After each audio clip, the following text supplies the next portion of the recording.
Assalamualaikum warahmatullahi wabarakatuh. Perkenalkan, nama saya Muhammad Thorik Firdaus Mantri dari kelas C5 Manajemen.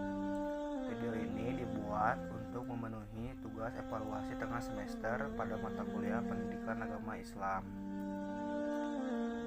Hakikat kematian dan alam kubur terbagi menjadi 3 subbab. Yang pertama yaitu hakikat kematian, yang kedua apa kata kubur kepada orang yang mati, yang ketiga siksa kubur dan pertanyaan malaikat munkar nakir. Yang pertama yaitu hakikat kematian. Ketahuilah, banyak orang memiliki anggapan keliru tentang kematian. Sebagian menganggap bahwa dengan datangnya kematian berarti orang itu sudah tidak ada lagi selamanya. Tak akan ada peristiwa kebangkitan kembali, pengumpulan di padang mahsyar, dan akibat yang harus diterima untuk amal baik maupun amal jahatnya. Menurut mereka ini, matinya seseorang itu sama saja dengan matinya binatang-binatang atau seperti keringnya tumbuhan-tumbuhan. Itulah anggapan kaum ateis dan setiap orang yang tidak beriman kepada Allah serta hari kiamat. Pada hakikatnya, semua manusia itu dalam keadaan tidur, dan ketika sudah mati, mereka pasti akan terbangun. Pertama yang akan terlihat jelas olehnya adalah amal-amal kebajikan yang akan berguna baginya, dan sekaligus amal-amal jahat yang akan menimpa mudarat padanya. Semua itu sudah tertulis pada sebuah buku yang terlipat tersembunyi di dalam hatinya. Akan tetapi, kesibukan-kesibukan duniawi sering mengganggunya untuk bisa membaca dan memperhatikan soal tersebut. Dan jika kesibukan-kesibukan tersebut sudah terhenti sama sekali, maka seluruh amal perbuatannya akan terlihat jelas di depan mata. Akibatnya, setiap melihat amal kejahatan, ia merasakan penyesalan yang sangat mendalam, yang membuatnya yakin akan masuk neraka. Ia ingin sekali selamat daripadanya. Dan pada saat itulah dikatakan kepadanya, "Kafa binafsikal yauma alaika hasib." Cukuplah dirimu sendiri pada waktu itu sebagai penghisap terhadapmu. Quran Surat Al-Isra ayat 14. Memang, hakikat kematian itu tidak mungkin bisa dilihat. Kematian hanya bisa dikenali oleh orang yang mampu mengenali kehidupan. Dan untuk mengenali kehidupan harus dengan mengenali hakikat ruh itu sendiri.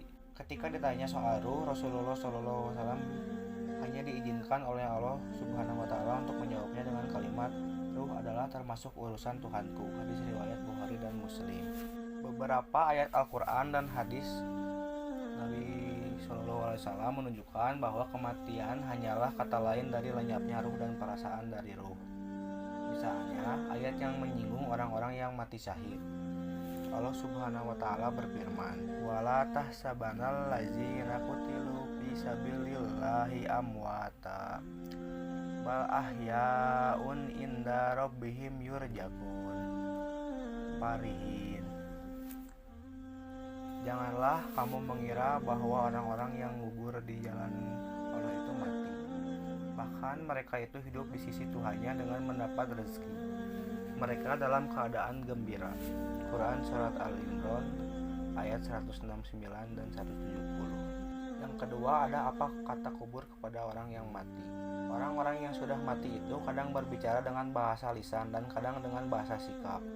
Bahasa sikap lebih jelas untuk dipahami oleh sesama yang sudah mati, seperti bahasa lisan yang lebih mudah dipahami oleh orang-orang yang masih hidup. Rasulullah SAW bersabda, ketika jenazah sudah diletakkan dalam kuburnya, maka kubur berkata kepadanya, "Celaka kamu, wahai anak-anak Adam, apa yang membuatmu berpaling dari memikirkan aku? Apakah kamu belum tahu bahwa aku adalah rumah fitnah, rumah kegelapan, rumah kesendirian, dan rumah caci? Apa yang membuatmu lalai dariku ketika kamu berjalan melewatiku dengan tanpa ketakutan?" Jika ia orang yang baik, maka akan ada yang mewakilinya menjawab pertanyaan dari kubur tersebut. "Apakah kamu tidak lihat kalau ia suka menyuruh kepada kebaikan dan mencegah kemungkaran?" Lalu kubur berkata, "Kalau begitu aku akan menjadi sebuah taman yang asli. Jasadnya akan bersinar cemerlang dan ruhnya akan naik kepada Allah Ta'ala." Hadis riwayat Ibnu Abi Dunya. Yang terakhir yaitu siksa kubur dan pertanyaan malaikat munkar nakir. Al-Bara bin Ajib ikut bersama Rasulullah SAW mengantarkan jenazah seorang lelaki dari kaum Ansor. Rasulullah lalu duduk dekat kubur orang itu sambil menundukkan kepala. Kemudian beliau berdoa, "Ya Allah, aku berlindung kepadamu dari azab kubur," sebanyak 3 kali.